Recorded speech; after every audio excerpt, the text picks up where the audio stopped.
ada rumah baru loh guys. Maaf guys, ireng-ireng. Namun karena betul kak, ada rumah baru. Coba kita cari dulu. Soalnya dari PP-nya. Oh my god, ada yang premium bagus banget. Sumpah, punya rumah bagus. Yeay, ini rumah baru nggak sih? Sumpah, bagus amat. Ih, nggak pernah aku lihat rumah sebagus ini loh. Wow, guys, bagus banget. Kita lihat di atas. Wah, bagus banget. Namun agar tidak menimbulkan keributan lagi, di sini Udang ketiga berniat menyembunyikan rahasia tersebut. Sabar dulu. Dan tanpa diduga, malahan Yin Susu sendiri yang akhirnya mengakui perbuatannya. Yang mana pernyataannya itu langsung membuat Udang kelima tercengang. Rangkas di mana sih? Pahit yang tidak pernah istrinya ceritakan selama 10 tahun hidup bersama. Rangkas di mana, cuy? Dengan pasrah, Yin Susu lalu menyuruh suaminya untuk menghukumnya. Namun hal itu tidak dilakukannya dan justru menemui semua orang yang sudah menghubunginya bertarung. Aku lagi mau review rumah sama sekalian main sebentar. Perburuan yang menuntut. Sumpah guys, ini bagus amat. Yang mana semua itu hanyalah alasan. Aku pengen punya rumah sebagus ini. Tuh guys, lihat kalian. Untuk menemukan dan merawat bagus amat. Dan amat. tanpa diduga, kita lihat belakang. Jangan deh. Monkul dengan disaksikan semua orang dari semua perguruan. Oke, kita lihat. Gak ada berangkas ternyata guys. Diam aja kalian, gak usah dengerin itu, ibuku itu yang. Oke, jadi kalau ada yang maling, gak tahu. Bersamaan dengan itu, orang yang menculik Muji juga muncul dan berniat untuk menukar Muji dengan informasi keberadaan singa emas.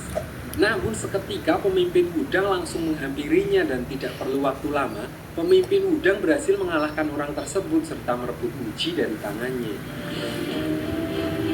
Di sini Muji sangat terpukul melihat kondisi ayahnya yang sudah meninggal. Yin Susu lalu menyuruh Muji untuk mengingat semua orang yang berada di tempat tersebut. Kabar guys, di tempat sepi. Alhamdulillah. Ini kayaknya cuma sampai berapa menit ini? Sumpah guys. Ada juga yang bagus. Dia lalu menjelaskan kepada Muji kalau dia sebenarnya bisa teleport kembali. Tapi sabar. Belum selesai dengan kesedihan atas kematian ayahnya, lagi-lagi Muji harus tertimpa kesedihan berat di mana Susu menyusul suaminya dan kumpul secara diam-diam. Aku masih nyari berangkas. Kayaknya bisa dikontrol deh. Setelah peristiwa tersebut, pemimpin Udang lalu membawa Muji masuk ke dalam untuk disadarkan. Dengan kondisi Muji yang terus melemah, di sini pemimpin Udang baru menyadari kalau Muji ternyata terkena jurus telapak es, salah satu jurus milik Shaolin yang dikabarkan sudah punah. Gimana? Gimana berangkas? Belum ada yang pakai rumah.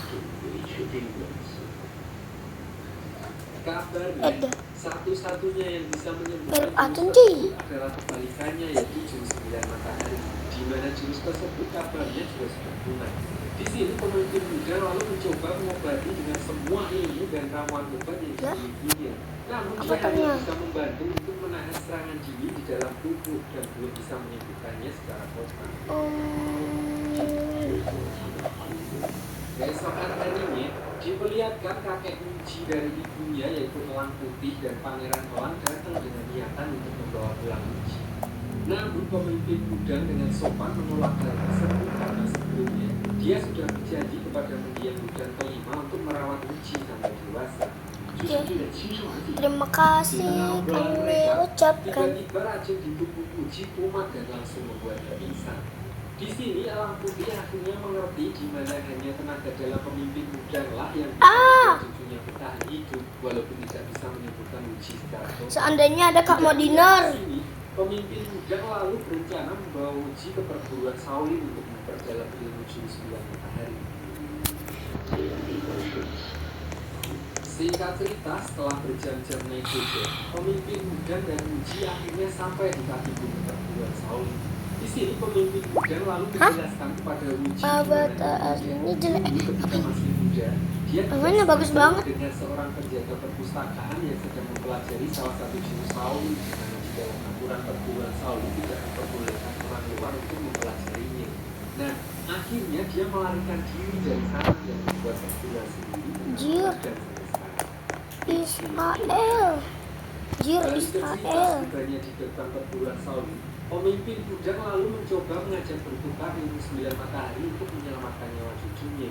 Walaupun dia telah merendahkan harga dirinya untuk memohon, namun hal itu langsung ditolak oleh kepala biksu. Bukan hanya ditolak, biksu tersebut juga menghina ilmu pemimpin Budang karena telah dianggap mencuri jurus-jurus milik perguruan Shaolin. Wuji yang berada di samping Lu kan temen Gewe. melihat kakeknya dihina dan mengajak kakeknya pergi dari tempat tersebut. Malam harinya saat pemimpin Budang tidur pulas karena tidak ingin merepotkan kakeknya lagi, Wuji lalu menulis surat yang isinya kalau dia akan pergi sendiri ke Pelana mencari pengobatan alternatif di Jombang dan berjanji akan kembali setelah sembuh dari lukanya. Ayo, tebak. Gewe siapa? Ayo, tebak. Namun di tengah perjalanan, penyakitnya kumat lagi dan dia ditolong oleh anak kecil bernama Zero yang membawanya ke rumahnya untuk dirawat. Sesampainya di rumah, ayah Zero yang mendapat kabar tentang Apa yang kalau dia mempunyai teman bernama Yuji yang berasal putus? di Siapa mana yang mereka putus? mempunyai tabib dewa yang bisa menyembuhkan penyakitnya tersebut. Awalnya Uji sempat menolak dan akan meninggalkan tempat itu. Mengingat itu hanya akan sia-sia karena penyakit yang dideritanya bukanlah penyakit biasa. Namun setelah melihat luka di tangan Zero akibat Koyuk. sebagai Ke rumahku yuk. jawab, Uji lalu mengumumkan niat perginya dan malah membantu memanen buah jeruk sebagai permintaan. Ke rumahku yuk. Singkat cerita, setelah beberapa hari bersama, bocil-bocil ini jadi semakin dekat dan menyukai satu sama lain, di mana itu membuat semangat hidup Uji kembali dan dia berjanji tidak akan menyerah untuk menyembuhkan penyakitnya.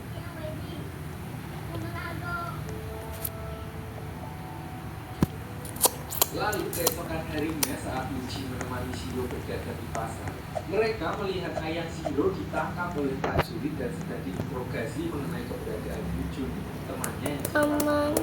Nih, karena Cinta. memberi Namanya Cinta. ayah Zero pun dipenggal di depan anaknya dan prajurit tersebut langsung mengajar Uji dan Zero. Tiba-tiba dari arah belakang, Yujun muncul dan langsung menghabisi prajurit dan beberapa biksu. Namun ketika biksu lain muncul, dia sempat kalah bertarung dan hampir terbunuh. Untungnya pemimpin Aja. Yujun dengan sekali Tuh, sabetan, pemimpin orang muda dengan mudah yang mengalahkan dan membuat orang-orang tersebut kalah. Namun di saat bersamaan, racun itu menguji kembali kabur, mengingat kondisi Udah aja tuh orang yang dukung istri. ke sebuah tempat bernama lembah kupu-kupu dan bertemu dengan seorang tabib dewa yang Ih, menemukan racun uji siapa tersebut. kamu? Rumornya, tabib tersebut terkenal akan temperamennya Ah, di ah, mana dia mampus kau. hanya mengobati orang-orang dengan AFZ membuat Alif. biarkan mati orang-orang dengan perguruan ini yang akan berobat ke sana. Disinilah pemimpin muda lalu meminta Yujun Kita untuk keluarkan berjanji dia. bagaimanapun hasilnya. Uji dilarang untuk bergabung ke perguruan ini.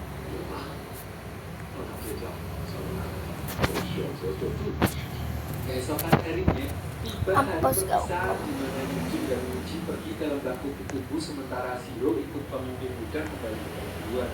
Sebelum berpisah, Mampus. Zero memberikan sebuah sarung tangan sebagai tanda mata untuk persahabatan mereka. Hah? Setelah berhari-hari berjalan melewati medan yang terjal, singkat cerita sampainya di sana, Yujun harus kecewa karena tabib dewa menolak mengobati Uji dengan alasan Uji berasal dari segala, di mana dia telah melakukan dan tidak ingin melanggar aturan tersebut. Will, Tidak lu ternyata dukung istri Will. memaksa dan memohon kepada tabib dewa untuk mengobati Uji. Namun hal itu justru membuatnya sangat marah dan langsung mengusir mereka dan mengobati. Mampus kau.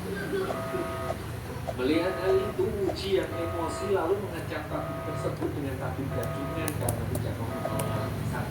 Hingga akhirnya tabib dewa tidak sengaja menyentuh tangan Uji dan menemukan fakta di mana di dalam darah Uji mengalir racun dari telapak es. Lalu karena merasa penasaran dan tertantang dengan racun tersebut, di sini tabib dewa menggunakan Uji sebagai kelinci percobaan untuk menemukan obat yang cocok untuk menyembuhkan racun telapak es.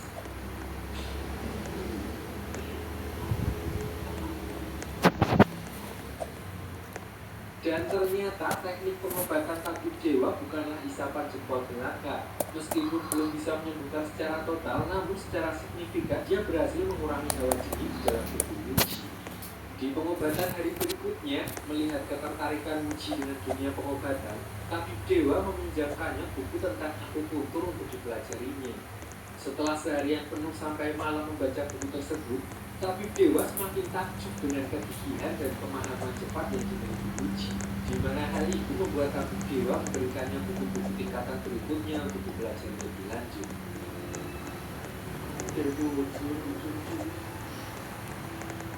Singkat cerita, setelah beberapa hari mempelajari buku itu, Uji berhasil memahami beberapa teori pengobatan di buku tersebut.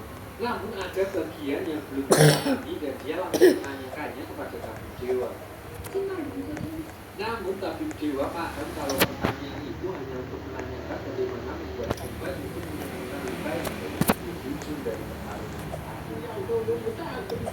Karena tidak mendapat jawaban, akhirnya Uji dengan pengetahuan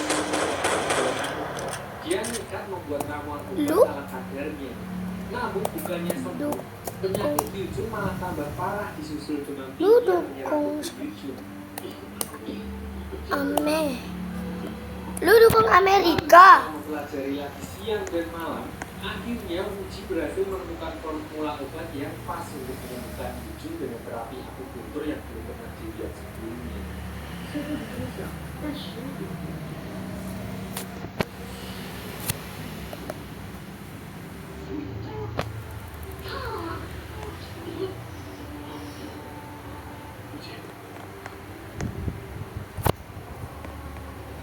Setelah sembuh dari lukanya, Yujun memutuskan pergi ke perguruan Buddha untuk mengabarkan kondisi Uji kepada pemimpin Buddha. Sementara Uji masih harus tinggal di lembah kupu-kupu untuk mendapat pengobatan lebih lanjut dan secara tidak langsung menjalani pengobatan.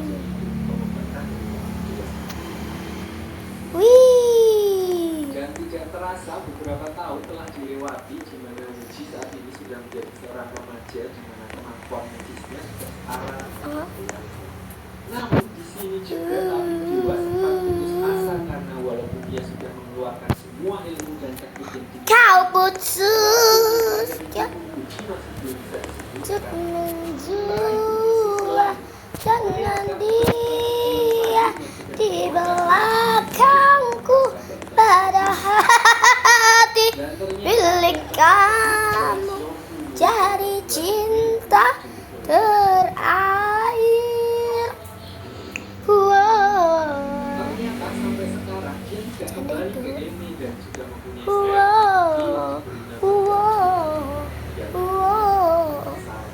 Di tengah obrolannya dengan Puhui, Xiaobu tiba-tiba melihat simbol Konoha yang menandakan teman-temannya sedang dalam kondisi bahaya. Melihat hal itu, Xiaobu lalu mengikuti simbol tersebut dan masuk ke sebuah kedai. Di dalam, dia melihat banyak sekali pendengar dari berbagai perguruan yang sudah berkumpul yang kemungkinan sedang merencanakan pertarungan dengan banyak orang. Dan akhirnya mereka baru menyadari kalau ternyata orang-orang tersebut terjebak dalam nenek bernama Emas. Tanpa basa-basi, nenek bunga emas langsung menyerang semua orang yang ada di tempat tersebut dan memberikan racun yang berbeda kepada setiap orang.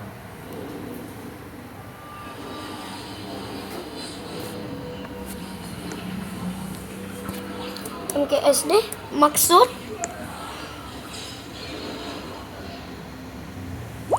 belum diketahui apa motif nenek bunga emas menyerang mereka semua.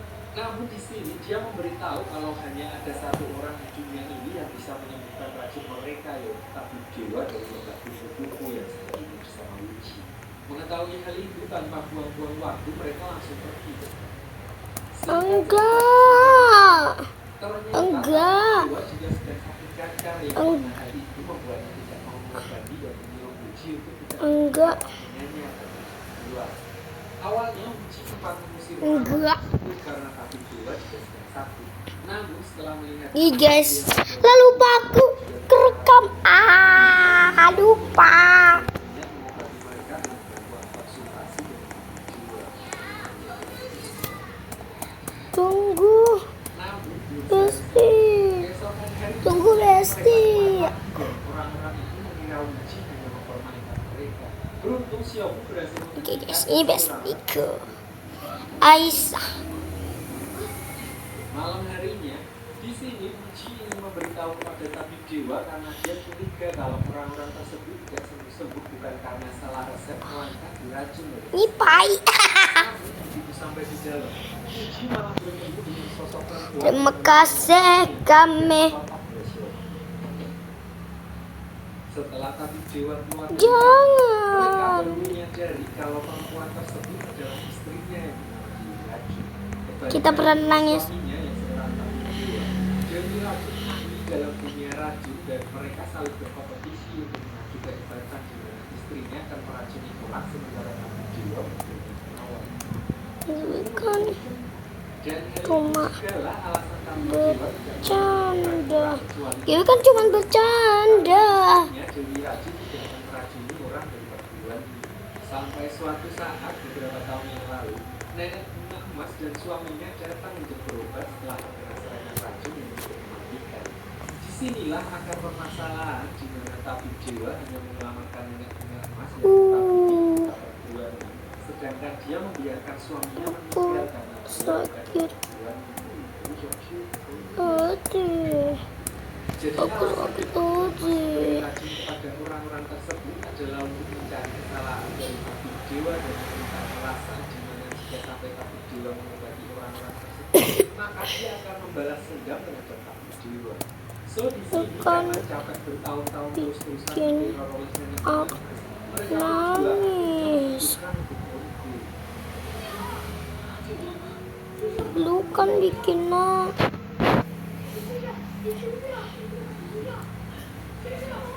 Beberapa saat kemudian, tiba-tiba nenek bunga emas benar-benar muncul dari oke. Dewa dan Oke. nyawa. Dengan perasaan kesal, akhirnya nenek bunga emas pergi dan tak bisa membalaskan dendamnya. Namun setelah kejadian, Uji menyadari kalau tabib Dewa dan Dewi Raju belum benar-benar meninggal yang nantinya masih bisa diselamatkan dengan beberapa obat awal buatannya. Dengan sat-set, Uji lalu meracik obat.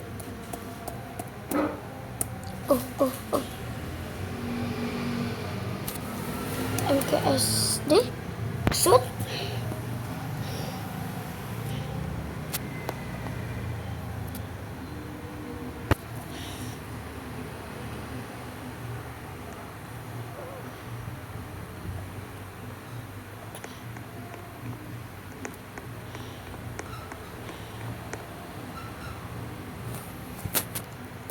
Sini. Sini.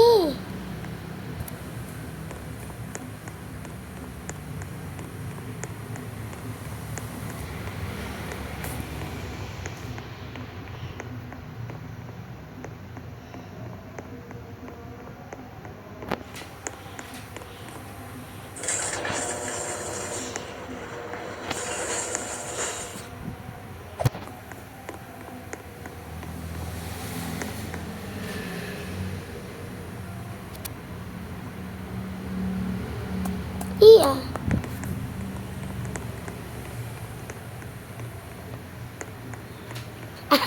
Langsung dicari.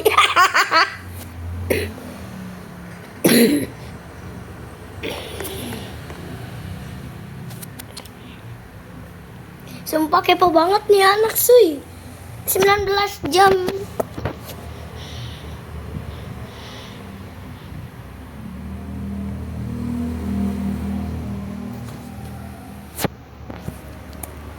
Parkir. Parkir apa tadi tuh? Parkir kuda. di gudang ak.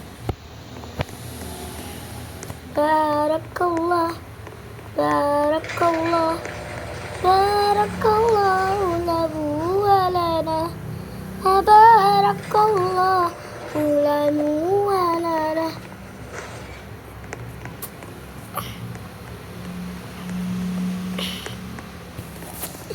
Barakallahu lahu wa lana.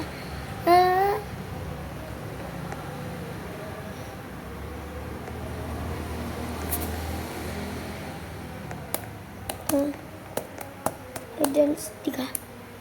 And you this day and lay you as it all is. Tu.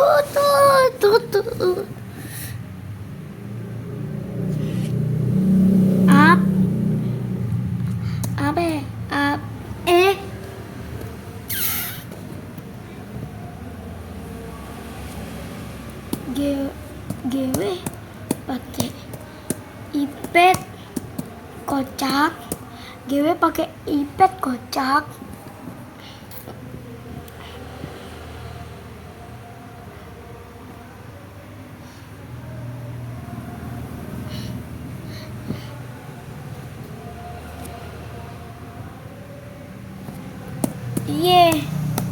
Sama aku buat video di YouTube.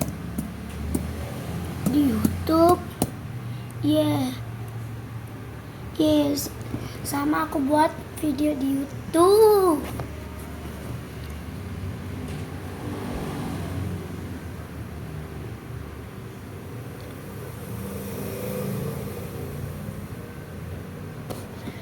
GW Ava-nya gosong. GW Ava-nya gosong.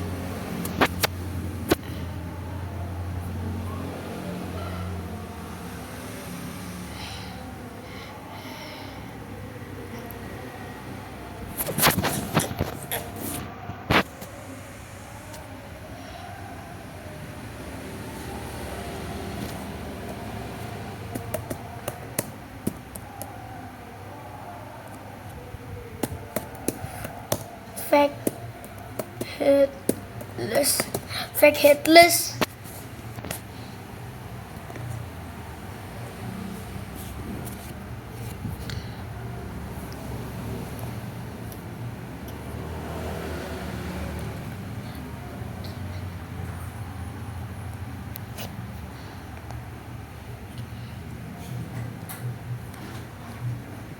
Just like I want shit. Ya, ini. Sabar guys. Kenal konten namanya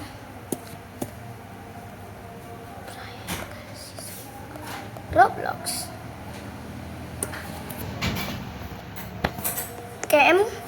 Kamu kenal konten namanya Priyata si suka main Roblox.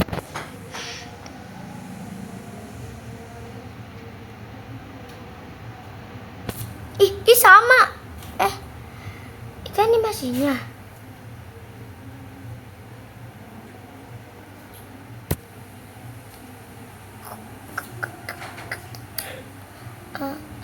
Asyik.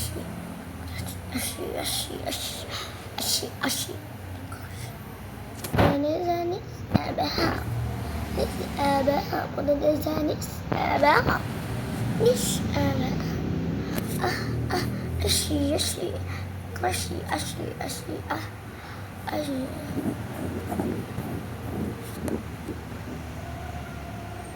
abah. Bedelis abah. Lebanis labah.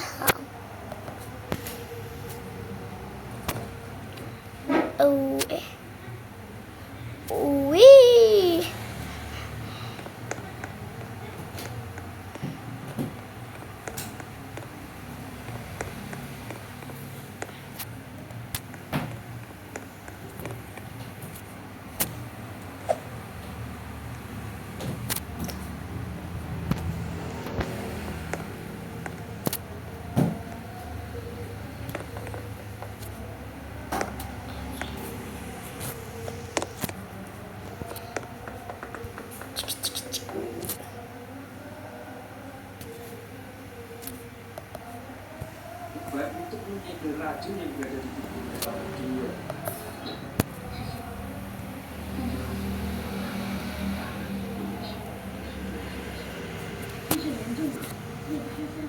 Meskipun tabib dewa tidak pernah mengangkat Muji sebagai muridnya dan hanya membiarkannya belajar pengobatan secara otodidak, namun tabib dewa sangat bangga dengan pencapaian Muji saat ini.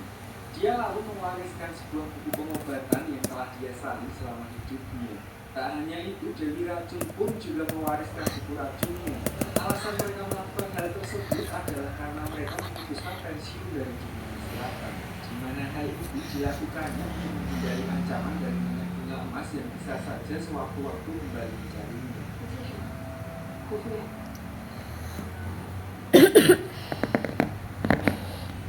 Muji dan Xiaobu lalu membuatkan makan palsu untuk mengejar nenek bunga emas agar tak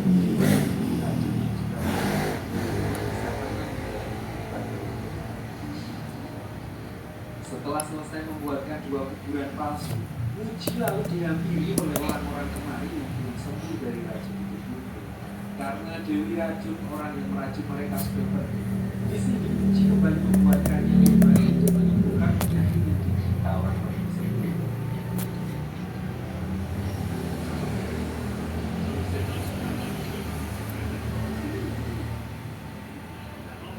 Keesokan harinya saat Muji sedang menyiram tanaman obat di halaman rumah, dia melihat anak kecil yang bersembunyi di balik pohon yang ternyata anak itu adalah murid Batman. emas yang bernama Yuni.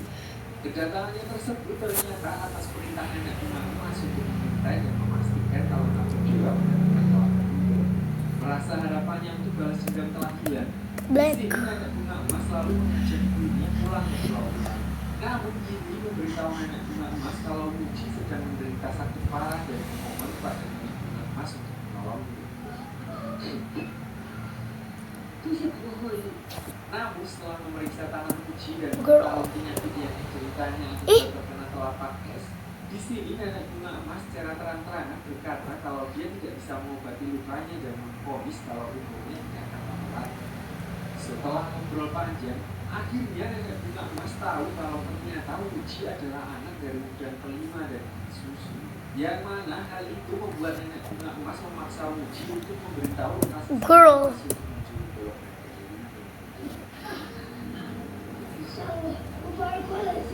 Beruntung Xiaobu datang tepat waktu untuk membantu Muji kabur dari nenek bunga emas sampai ke Boy. Dan di saat yang bersamaan, Bu Guru Emil muncul ditemani murid-muridnya yang mendapat kabar bahwa Xiaobu berada di sini. Bu Guru Emil dan nenek bunga emas pun langsung adu Lalalala ngilang.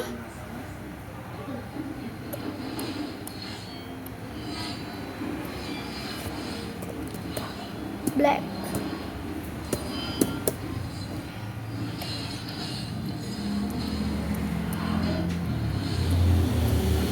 Duel tersebut berlangsung seimbang sampai pada akhirnya Bu Guru Emil menemukan dan akhirnya sekali tibasan pedang langit mematahkan tongkat Cute. Oke. Nah, hitam ini. Setelah mengakui kekalahannya, nenek bunga emas lalu mengajak Yuni pergi. Namun Yuni masih bersikeras membawa Muji bersamanya. Bye. Karena khawatir akan dipaksa memberitahu lokasi singa emas, Muji pun menolak dan malah menggigit tangan Yuni hingga dipentas.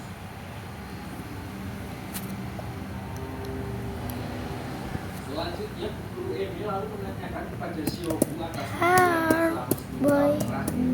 Merasa terpotong, akhirnya Xiaobu mengaku kalau dulu saat dirinya suatu kali mereka hingga akhirnya hamil dan melahirkan seorang anak. Oleh karena itu, Xiaobu tidak berani kembali ke Amy selamanya. Awalnya, Bu Guru Emil mengira kalau Xiaobu dipaksa dan dipercaya oleh Xiao.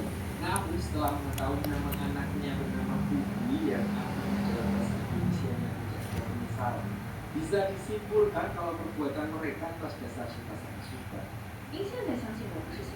Mengetahui hal itu, Guru Emi lalu berbicara 4 mata dan memberitahu pada Xiaobu kalau dia akan mewariskan posisi ketua perguruan ini asalkan Xiaobu kembali ke Xiao dan isinya secara diam-diam. Namun hal itu langsung ditolak oleh Xiaobu meskipun dia diancam akan dibunuh sekalipun. Lalu sambil menahan rasa sedihnya, Bu Guru Eme terpaksa merenggut nyawa muridnya sendiri yang disaksikan anaknya dan Wuji dari balik pintu. 回头是岸。 Lena cara lemah baga. Setelah memastikan Bu Guru Eme dan muridnya pergi, Wuji dan Guru langsung menghampiri Xiaobu di sisa-sisa atas kakinya. Di sini Xiaobu berpesan kepada Wuji untuk mengantarkan Guru menemui ayah kandungnya yaitu Yang Xiao dan memberikannya tanda pengenalan baru.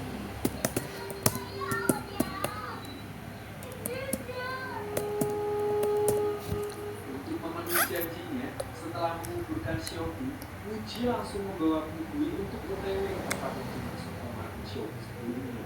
Setelah perjalanan panjang berminggu-minggu melewati salju dan gurun pasir, sampai pada akhirnya mereka tiba di kawasan Gunung Kunlun dan bertemu dengan dua orang dari perguruan Kunlun yang sedang mengubur debu. Ternyata yang mereka kubur tersebut adalah ranjau, di mana ranjau tersebut ditujukan untuk mencelakai Yang Xiao. Wuji yang sedang bersembunyi di balik batu langsung berteriak mengingatkan Yang Xiao untuk tidak mendekat dan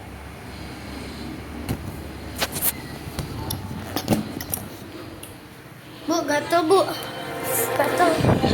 Di sini aja aku pindah. Ya ampun aku lupa. Aku lagi keren. Mesti jadi cewek. Apa aslinya aku avatarnya cowok. Selanjutnya setelah mengetahui orang tersebut Alia di adalah mana? Yang Xiao, Wuji lalu Alia? memberitahukan Alia? kalau Gugui adalah anak kandung dari hubungannya bersama Xiaobu. Namun hal itu juga membuat Yang Xiao bersedih di mana Wuji memberitahu kalau Xiaobu telah meninggal di tangan Bu Guru Eme karena menolak untuk membunuh dirinya. Setelah memenuhi janji dari Xiaobu untuk mengantarkan Gugui menemui ayahnya, Wuji lalu berpamitan untuk melanjutkan perjalanannya. Awalnya Yang Xiao sempat meminta Wuji untuk tinggal bersama mereka dan dia berjanji akan mengajari Wuji ilmu bela dirinya sebagai rasa terima kasih. Namun hal itu langsung ditolak dengan alasan murid perguruan Wudang tidak diperbolehkan belajar ilmu bela diri dari perguruan lain. So sebagai orang yang menghargai integritas dan kesetiaan, akhirnya dia menghargai keputusan Wuji dan tidak memaksanya untuk tinggal. Namun karena belum membalas budi, dia berkata kalau suatu saat Wuji membutuhkan pertolongan apapun, Yang Xiao akan selalu siap untuk membantunya.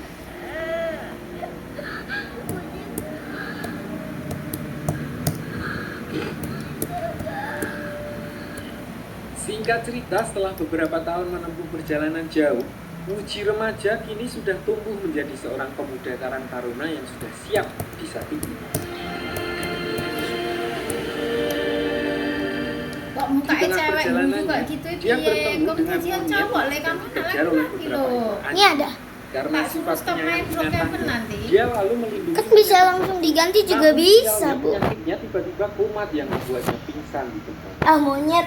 Setelah tersadar, Wuji dibuat bingung karena berada di rumah seorang gadis anak saudagar daerah Jalan Pramuka yang memperkenalkan dirinya bernama Di Samarinda kayak itu? setelah mandi kembang dan diberi baju. Di sini Wuji lalu diajak berkeliling padepokan dan tidak sengaja bertemu dengan dua saudara Jiuzhen. Karena mendapat kabar kalau Jiuzhen mempunyai pelayan baru yang kabarnya bisa kungfu, dua saudara Jiuzhen berniat untuk mengetesnya.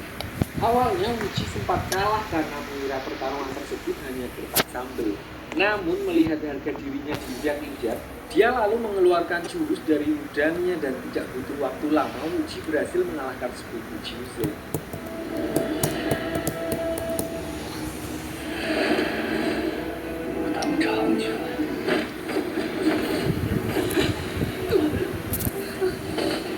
Bersamaan dengan itu, ayah Jiuzhen muncul dan langsung memarahinya. Bahkan tidak segan-segan menampar anaknya karena dianggap tidak sopan memperlakukan seorang tamu. Sebagai gantinya, dia lalu meminta maaf kepada Wuji. Tidak berselang lama setelah kejadian itu, paman dari Jiuzhen datang setelah perjalanan bisnisnya dan memberi kabar bahwa Wudang Ingma telah meninggal yang hal itu langsung membuat semuanya berduka. Wuji yang mendengar kabar tersebut hanya bisa terenyuh karena ternyata ayahnya kenal baik dengan ayah Jiuzen. Bahkan diceritakan Wudang kelima juga pernah menyelamatkan keluarga mereka saat kesusahan di masa lalu. Sebagai orang yang telah dianggap pahlawan, di sini dia membuatkan Wudang kelima altar sembahyang untuk mengenang atas jasanya selama ini. Lalu tidak berselang lama, ayah Jiuzen memberitahu Wuji kalau ternyata paman mereka kemarin juga berhasil membawa singa emas kembali ke daratan tengah. Namun hal itu juga telah diketahui oleh perguruan lain yang pastinya semua perguruan akan datang menyerang padepokannya untuk membalaskan dendam mereka dan memperebutkan Golok Naga. Awalnya ayah Jiuzen sempat meminta Wuji pergi karena akan sangat berbahaya jika sampai dia terlibat dalam kasus tersebut. Namun setelah melihat komitmen Wuji yang tidak pernah membuat orang lain kecewa dan semangat pantang menyerahnya, akhirnya ayah Jiuzen menunjukkan Wuji untuk bergabung. Itulah kalau aku nulis gitu.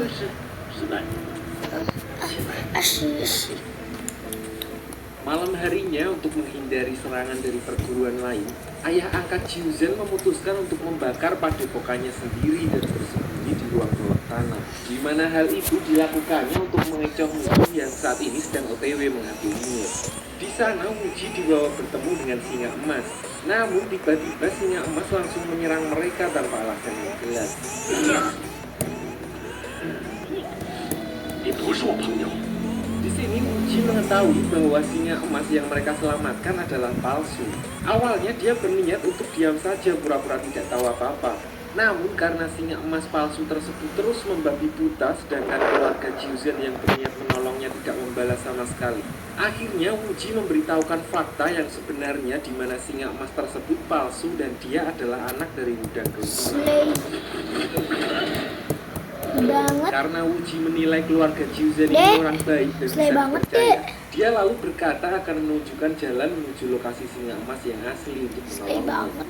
Tanpa buang waktu, mereka lalu menyiapkan pelayaran untuk pergi ke Pulau Es Api. Namun malam harinya, Jiuzen tiba-tiba masuk ke dalam kamar Wuji dan menotoknya. Wuji yang saat itu belum tidur lalu melepaskan totokannya menggunakan teknik yang diajarkan oleh ayah angkatnya. Lalu karena penasaran dengan apa yang akan dilakukan Jiuzen, dia lalu keluar kamar untuk memeriksanya. Dari arah kejauhan, Wuji melihat Jiuzen yang sedang bermesraan dengan sepupunya. Namun tidak berselang lama, ayahnya muncul dan langsung memarahinya karena ceroboh tidak mengawasi Wuji.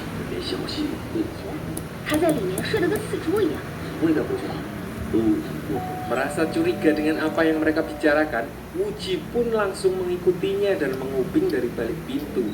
Disinilah akhirnya Wuji sadar kalau ternyata mereka semua sedang bersandiwara agar dirinya masuk ke perangkap dan membocorkan lokasi keberadaan singa emas demi mendapatkan Golok Naga. Di mana ayah Jiuzen mengenali Wuji saat memakai jurus perguruan Wudang untuk mengalahkan sepupu Jiuzen. Lencana lembaga.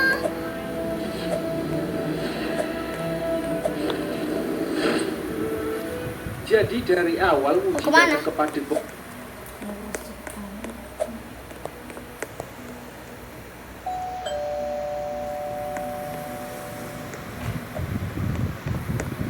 Lencana lembaga tu ya tu satu terus ya.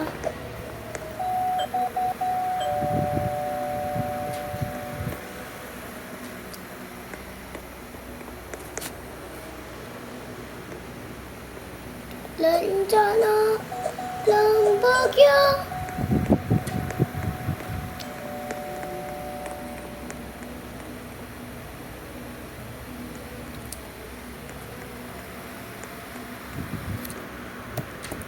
Enggak. Apa aku cute enggak? Nanti. Sampai sekarang mereka telah membuat skenario detail mungkin. Bahkan mereka rela membakar padepokan mereka sendiri untuk melancarkan emang ada rumah baru tersebut. Emang ada Dan rumah baru orang yang guys. menyamar sebagai singa emas Halo, salah satu saudaranya sendiri. Aku malu banget. Setan.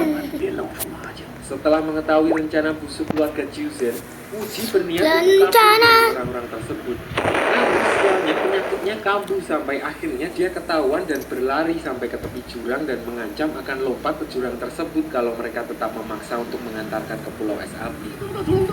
Namun karena orang-orang tersebut tetap kekeh dengan sandiwara mereka, tidak punya pilihan lain, Wuji lalu melompat ke dalam jurang dan tidak disangka ayah Jiuzhen juga ikut lompat menyusulnya.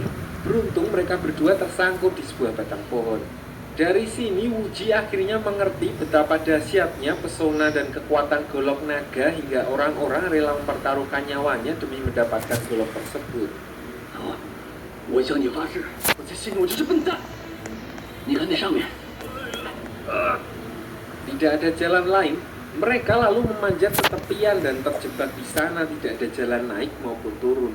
Di sini pun ayah Jiuzhen malah menyalahkan Wuji yang menyebabkan mereka terjebak di sana. Lalu tidak sengaja Wuji menemukan sebuah gua kecil untuk bersembunyi, sedangkan ayah Jiuzhen yang mencoba mengikutinya malah tersangkut dan terpaksa mengurungkan niatnya.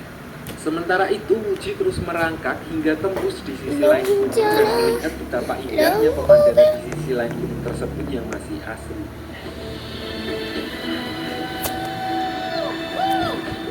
Setelah terbebas dari ayah Jiuzhen yang terus memaksa untuk mengantarkan ke pulau es api dan menemukan sebuah tempat yang indah yang mungkin tidak akan pernah dilihatnya lagi, Wuji memutuskan untuk menikmati hidupnya di tempat tersebut untuk sementara. 这是入出长夜，赶快结账。 Ketika sedang memetik buah-buahan, Wuji tidak sengaja bertemu dengan seekor monyet yang sedang kesakitan karena kakinya terjepit di bebatuan. Dia lalu mengobatinya dengan ilmu yang dipelajari waktu di lembah kupu-kupu, di mana akhirnya monyet tersebut menjadi temannya. 小兄弟，还有吗？ Sementara itu di sisi lain, diperlihatkan Zero yang dibawa oleh pemimpin Wudang telah tumbuh dewasa menjadi salah satu murid berbakat perguruan Ime. Dia dioper ke perguruan Ime karena di perguruan Wudang hanya mengangkat murid laki-laki. Namun di Ime, Zero dan murid-murid junior lainnya harus menanggung perlakuan judes dan bulian dari kakak pertamanya yang memandang rendah mereka semua. Singkat cerita, dengan pertandingan kecil untuk mengetes kemampuan murid-muridnya, di mana kakak pertamanya dengan mudah mengalahkan semua di perguruannya. Namun saat melawan Zero, bahkan dengan jurusnya yang belum sempurna pun, Zero dapat mengimbangi dan bahkan hampir mengalahkan kakak pertamanya. Sejak saat itulah kakak pertamanya semakin membenci dan memperlakukannya lebih buruk lagi.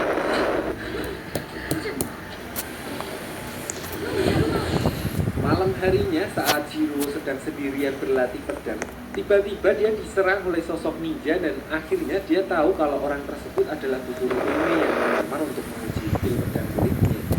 Di sini setelah melihat kemampuan dan potensi yang dimiliki Zero, secara terang-terangan guru Ime menunjukkan minatnya kepada Zero dan menyuruhnya untuk lebih serius agar bisa menjadi penggantinya suatu saat. 你吃了不少苦，是吗？ Lalu keesokan harinya saat diadakan kembali latihan pedang, di sini awalnya Zero terlihat mengalah untuk menghormati kakak seperguruannya. Namun setelah diancam oleh guru Ime untuk serius melawan, akhirnya terbukti kalau Zero memiliki kemampuan jauh di atas murid-murid lain dan bahkan mampu mengungguli kakak seperguruannya.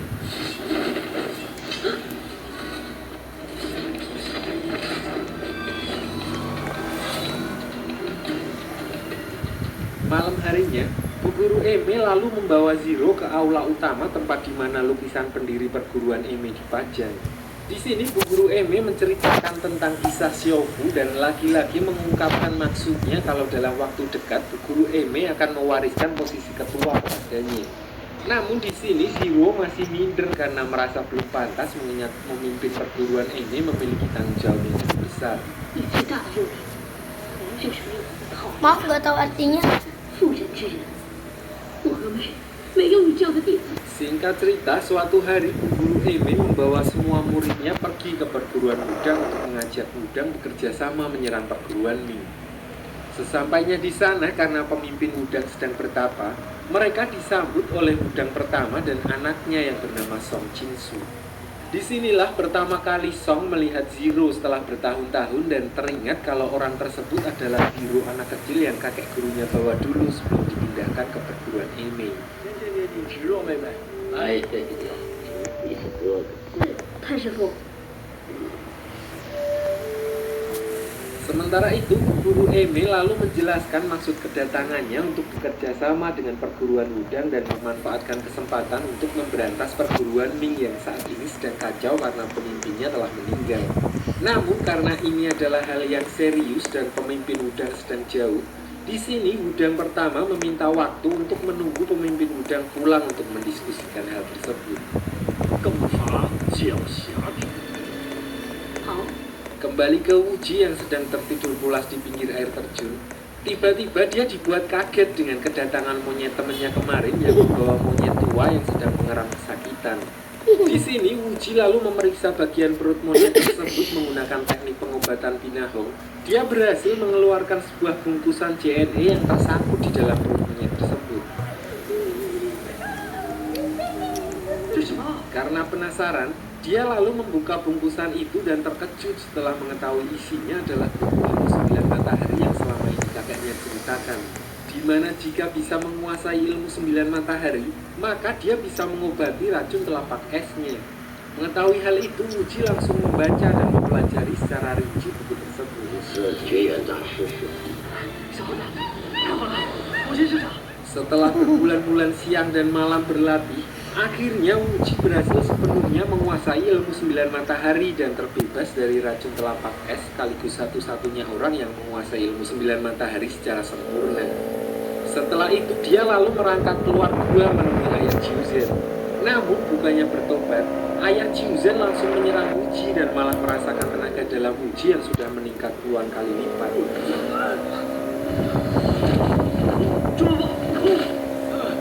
Di sini Wuji lalu memberitahu kalau dia telah belajar ilmu 9 matahari sewaktu terdampar di sisi lain gua. Ayah Jiuzen lalu meminta buku tersebut untuk dipelajarinya. Namun Wuji dengan santai mengatakan kalau buku tersebut ditinggal di sana. Dan akhirnya karena nggak dapat apa-apa, ayah Jiuzen lalu mencelakai Wuji dengan mendorongnya ke dalam jurang hingga akhirnya terjatuh di sebuah gubuk dan membuat kedua kakinya patah.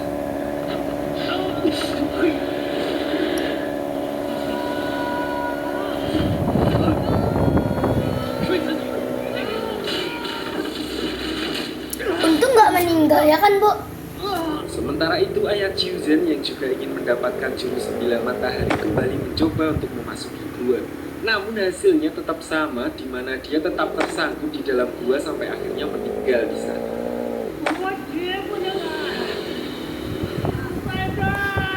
Mama. Emi, di sini dia dan muridnya memutuskan untuk pergi meninggalkan perguruan Wudang karena perguruan Wudang menolak ajakan dari Guru Eme untuk menghancurkan perguruan Ming. Sementara itu Song yang dari awal sudah kepincut dengan Zero, dia lalu mengajak Wudang ke-6 yang notabene mempunyai dendam pribadi dengan Yang Xiao untuk bergabung dengan Guru Eme memberantas perguruan Ming. Otomatis Wudang ke-6 langsung menyetujui ajakan Song dan tanpa buang-buang waktu mereka lalu menyusul Guru Eme. Sesampainya di sana, mereka disambut baik oleh Bu Guru Eme dan memujinya karena mereka memiliki keberanian serta jiwa kesatria. Di sini Bu Guru Eme lalu menjelaskan rencananya di mana dia akan mengajak seluruh perguruan untuk bersama-sama menyerang perguruan Ming. Pertama, Bu Guru Eme dan yang lainnya pergi ke tempat kediaman Jiuzen yang dekat dengan lokasi markas perguruan Ming sebagai tempat berkumpul para pendekar dari perguruan lain dan mengatur strategi. 大驾光临，小女子朱九真。 Keesokan harinya, Song mengabarkan kalau perguruan Shaolin dan perguruan lainnya sudah ready untuk membantu memberantas perguruan Ming. Mengetahui hal itu, di sini Wudang ke-6 dan Song memutuskan duluan untuk pergi ke perguruan Ming. Sementara Bu Guru Eme dan Wudang masih stay di kediaman Jiuzen dan akan nyusul kalau perbekalan sudah lengkap. Sementara itu, di sisi lain, diperlihatkan Wuji yang masih beristirahat untuk menyembuhkan kakinya tiba-tiba dikejutkan dengan suara anjing yang sedang mengejar seseorang. Melihat hal itu, dia langsung berusaha menolongnya dengan menggunakan beberapa batu. Namun naas orang yang diserang anjing tersebut tidak terselamatkan. Lalu beberapa saat setelahnya, perempuan yang memiliki codet di wajahnya. Di Ternyata orang itu Rangkasnya adalah di mana? gadis yang dulu menjadi pengikut nenek bunga emas yang sudah tumbuh dewasa. Namun karena sudah lama sekali tidak bertemu, mereka tidak mengenali satu sama lain dan Wuji menggunakan nama palsu yaitu Anyu, di mana hal itu diperahasiakan identitasnya mengingat dia adalah satu-satunya orang yang tahu keberadaan singa emas yang membawa golok naga. Akan sangat berbahaya jika sampai orang-orang tahu siapa dia sebenarnya. 我叫安妮，不小心从山上摔下来，叫安妮。 Di sini Yinli bercerita soal masa lalunya di mana dia bertemu dengan seorang anak kecil yang dia sukai yang menolak ajakannya dan malah menggigitnya. Seketika Wuji langsung teringat dengan kejadian tersebut dan baru menyadari kalau orang di depannya itu adalah murid nenek emas. Gimana ya?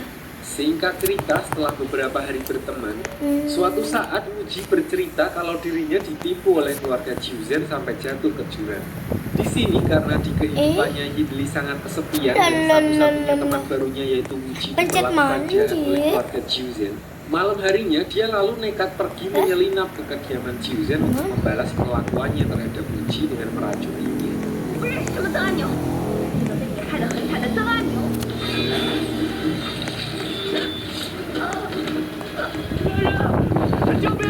Namun saat akan melarikan diri, dia dihadang oleh Zero dan kakak seniornya yang menuntut untuk memberikan obat penawar untuk Jiuzen.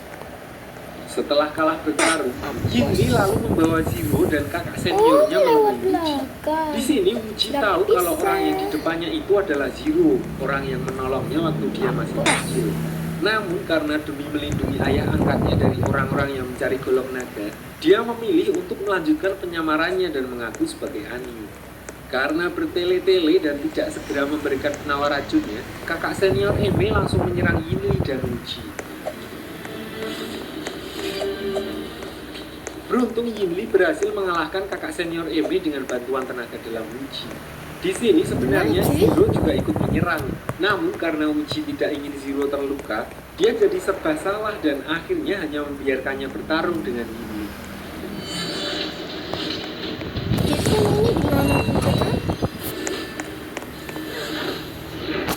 Lalu melihat kakak seniornya yang terluka parah, di sini Hiro memutuskan untuk mengakhiri pertarungan tersebut dan kembali ke padepokan Jiuzen.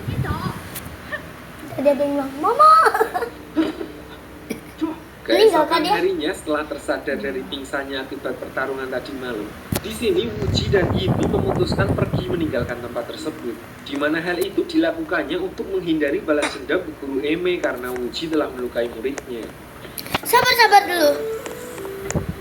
不会的我可多了呢。想不到你有双巧手。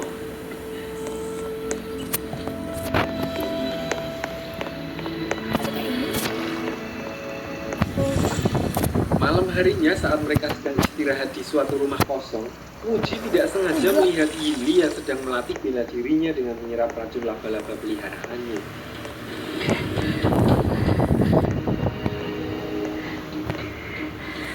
Di sini Yinli lalu menceritakan semuanya di mana cedera di wajahnya muncul akibat efek dari racun laba-laba yang tidak dapat dinetralisir oleh tubuhnya sendiri. Jadi semakin tinggi ilmu racun laba-labanya mempunyai efek samping wajahnya akan semakin rusak. Di sini Wuji sempat menasihati Yinli untuk segera berhenti melatih jurus tersebut karena akan melukai dirinya sendiri. Singkat cerita, akhirnya kekhawatiran mereka kalau perguruan Eme akan membalas perbuatan mereka terjadi di mana guru Eme dan murid-muridnya melakukan peristirahatan mereka. Di sini Yinli lalu mengatakan kalau dia pergi sendiri dan meninggalkan Wuji karena Wuji tidak bisa berjalan dan berjalan lambat. Namun guru Eme langsung menyakalnya dan menyuruh muridnya untuk mengecek ke dalam rumah. Tidak menemukan apa yang dicari, guru Eme lalu mengambil alih dan mengancam akan menghabisinya. Disinilah karena tidak tega, Wuji merangkak keluar dan menghentikan aksi guru Eme. Melihat kejadian itu, Zero lalu meminta kepada gurunya untuk mengurungkan niat membunuh kedua orang tersebut dalam kondisi seperti itu. Karena jika sampai perguruan lain tahu, maka itu akan merusak nama baik dan reputasi perguruan Eme. Dan akhirnya Bu Guru Eme mau mendengarkan saran dari Zero tersebut. Namun sebagai gantinya, Wuji dan Yinli dibawa untuk dijadikan tawanannya selama berjalan menuju perguruan Ming. 试试。 Di tengah perjalanan menuju perguruan Ming, Guru Eme merasakan kalau ada beberapa prajurit berkuda yang sedang mendekat ke arahnya. Dia lalu menyuruh semuanya untuk bersembunyi dan menyerang siapapun yang akan lewat.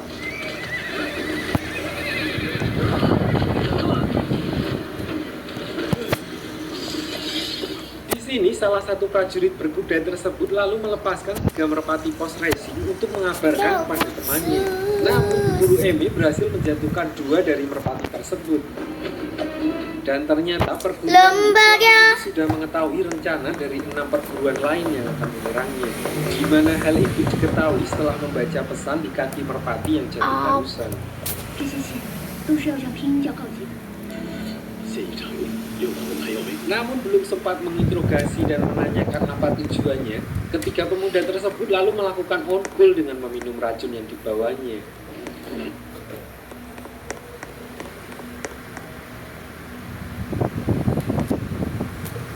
Oke.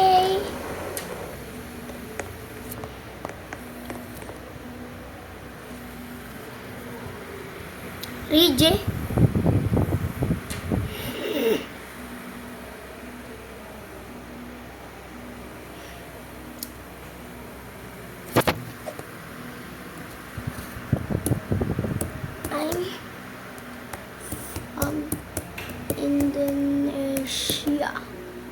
I'm from Indonesia.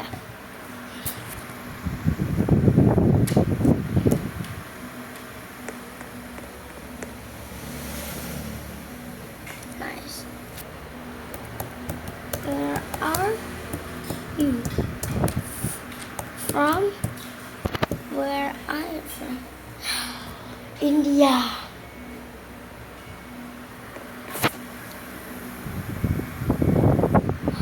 Oh, nice. Nice. I'm lonely. I'm lonely. Kamu tinggal di mana?